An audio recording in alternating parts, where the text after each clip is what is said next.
जय माता दी दोस्तों, स्वागत है आप सभी का एक बार फिर से। माँ भगवती की कृपा आप व आपके परिवार पर सदा सर्वदा बनी रहे। दोस्तों, यदि आप अपनी संस्कृति, सभ्यता, तीज त्योहार, धार्मिक जानकारी, वास्तु एवं ज्योतिष संबंधित उपायों के बारे में जानना चाहते हैं तो चैनल को सब्सक्राइब जरूर करिएगा। दोस्तों, सनातन धर्म में तुलसी के पौधे को बहुत शुभ माना जाता है। नियमित रूप से इसकी पूजा करने से माँ लक्ष्मी की कृपा होती है। मान्यता है कि तुलसी के पौधे में माँ लक्ष्मी का वास होता है। जिस घर में तुलसी का पौधा होता है वहां माँ लक्ष्मी और भगवान विष्णु की कृपा दृष्टि बनी रहती है। धार्मिक दृष्टि से भी नियमित रूप से तुलसी की पूजा करने से माँ लक्ष्मी का आशीर्वाद प्राप्त होता है। नियमित रूप से तुलसी के पौधे की पूजा करने से विशेष लाभ भी मिलते हैं। तुलसी के पौधे के साथ साथ इसकी मंजरी भी बहुत महत्वपूर्ण होती है। तुलसी की मंजरी के कुछ उपाय करने से माँ लक्ष्मी की कृपा प्राप्त होती है और धन संबंधी दिक्कतें दूर होती हैं।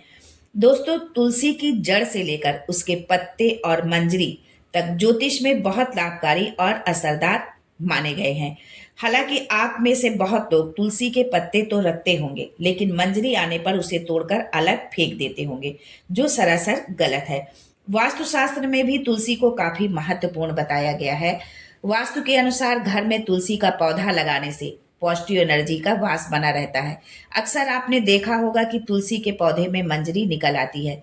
मान्यताओं के अनुसार जब भी तुलसी पर मंजरी आती है तो इसका अर्थ है कि तुलसी दुखी है, या हम कह सकते हैं कि उनके मस्तक पर भयंकर पीड़ा हो रही है। ऐसी स्थिति में आप तुलसी से मंजरी निकाल दें, लेकिन इन्हीं मंजरी के कुछ उपाय हैं जिन्हें अपनाने से आपको धन समृद्धि की प्राप्ति होगी। और यदि ये उपाय आप एकादशी व पूर्णिमा पर करते हैं या किसी विशेष तीज त्योहार या विशेष अवसर पर करते हैं तो बहुत ही जल्द इन उपायों का लाभ आपको मिलेगा। इसके साथ ही तुलसी का पौधा भी हरा भरा बना रहेगा। तो चलिए जानते हैं आज के इस वीडियो में तुलसी की मंजरी और तुलसी के पौधे के कुछ उपाय।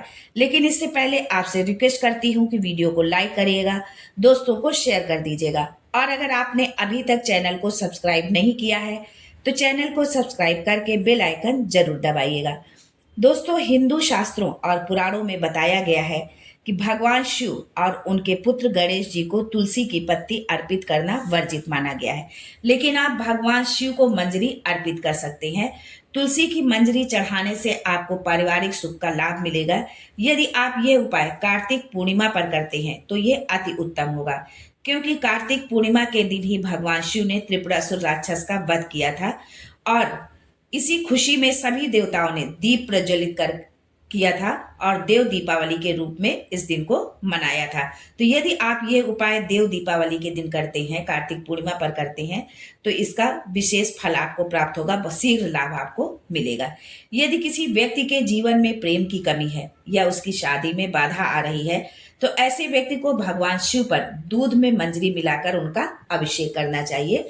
गाय का कच्चा दूध ले लें और उसमें मंजरी डालकर भगवान शिव का अभिषेक करें। तुलसी की मंजरी घर से नकारात्मक ऊर्जा मिटाने में भी लाभकारी होती है। इसलिए एक पूर्णिमा के दिन इसे या किसी भी शुभ दिन पर गंगा जल में मंजरी को मिलाकर रख लें और हफ्ते में 2 दिन इसे घर में छिड़क दें। ऐसा करने से आपके घर में निगेटिव एनर्जी दूर हो जाएगी। आपके घर से जो निगेटिव एनर्जी होगी वो दूर चली जाएगी। तुलसी की मंजरी को लाल कपड़े में बांधकर अपने घर के उस स्थान पर रख दे जहां आप अपना धन रखते हैं। ऐसा करने से माँ लक्ष्मी का वास होता है और आपके पास कभी भी धन की कमी नहीं होगी। दोस्तों, हर शुक्रवार को अगर आप तुलसी की मंजरी को माँ लक्ष्मी के चरणों में अर्पित करते हैं तो ऐसा करने से आपकी सभी मनोकामनाएं माँ लक्ष्मी जल्द पूरी करते हैं। दोस्तों, हर शुक्रवार को अगर आप तुलसी की मंजरी को माँ लक्ष्मी के चरणों में अर्पित करते हैं तो ऐसा करने से आपकी सभी मनोकामनाएं माँ लक्ष्मी जल्द पूरी करती हैं। पुराणों के अनुसार भगवान विष्णु को तुलसी बेहद प्रिय है। भगवान विष्णु को मंजरी अर्पित करने से मोक्ष मिलता है और व्यक्ति को जन्म जन्मांतर के पापों से मुक्ति मिल जाती है। अगर आप ये उपाय एकादशी, कार्तिक पूर्णिमा या किसी भी महीने की एकादशी या पूर्णिमा पर करते हैं तो भगवान विष्णु की कृपा आप पर बरसेगी। यदि आप खर्चों से परेशान हैं तो गंगा जल में तुलसी की मंजरी मिलाकर उस जल को पूरे घर में छिड़के, पर ध्यान रखें कि मंजरी के दाने गलती से भी पैरों के नीचे ना आए। इस उपाय से घर की नकारात्मकता दूर होती है और धन की हानि रुक जाती है। भगवान विष्णु को तुलसी के पत्तों के साथ तुलसी की मंजरी श्री हरि विष्णु को आप अर्पित करते हैं तो इस उपाय से रुका हुआ धन वापस आने की संभावनाएं बढ़ जाती हैं। इसके अलावा आय में भी वृद्धि होती है। शुक्रवार के दिन माता लक्ष्मी की पूजा विधि विधान से करें और तुलसी की मंजरी जरूर चढ़ाएं। इस उपाय को करने से आपके ऊपर माँ लक्ष्मी की कृपा सदैव बनी रहेगी और धन का प्रवाह भी बढ़ता रहेगा। दोस्तों, कार्तिक पूर्णिमा या किसी भी महीने की पूर्णिमा या एकादशी को तुलसी की मंजरी को घर के मंदिर में रखने व नियमित पूजा के दौरान इसकी भी पूजा करने से ये उपाय आपके घर के लिए समृद्धि के द्वार खोलने में मदद करता है। पर एक बात का जरूर ध्यान रखें कि आप एकादशी, पूर्णिमा व रविवार को तुलसी की पत्ती या मंजरी भूलकर भी न तोड़ें। इसे आप पहले ही तोड़कर रख लें।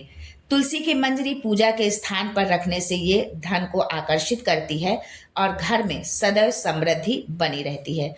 तुलसी को माता लक्ष्मी का ही रूप माना जाता है, इसलिए यदि आप मंजरी को माता लक्ष्मी की तस्वीर के समीप रखती हैं तो आपके लिए बहुत लाभदायक ये सिद्ध हो सकता है। दोस्तों, घर की उत्तर पूर्व दिशा, जिसे ईशान कोण भी कहा जाता है, उसे वास्तुशास्त्र में बहुत शुभ माना गया है।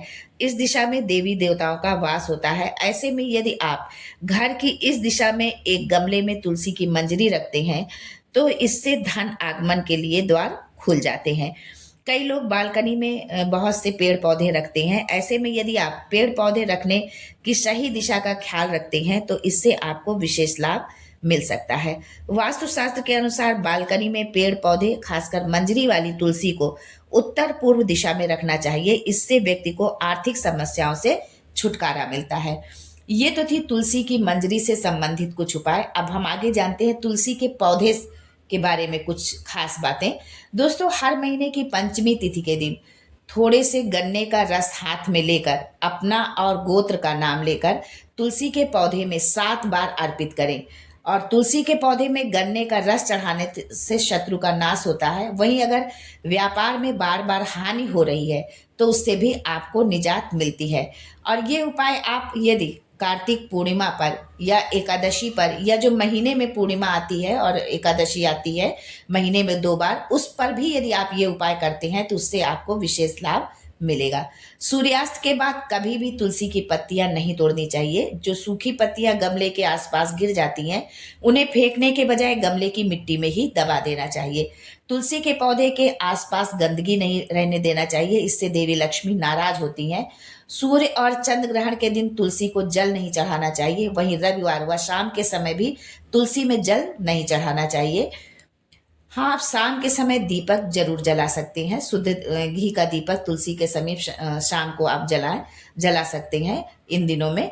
दोस्तों, अगर आज की ये जानकारी आपको अच्छी लगी हो तो चैनल को लाइक, शेयर, सब्सक्राइब जरूर करिएगा। आज के लिए बस इतना ही। दोस्तों, मिलते हैं अगले वीडियो में एक नई जानकारी के साथ। तब तक के लिए जय माँ तुलसी।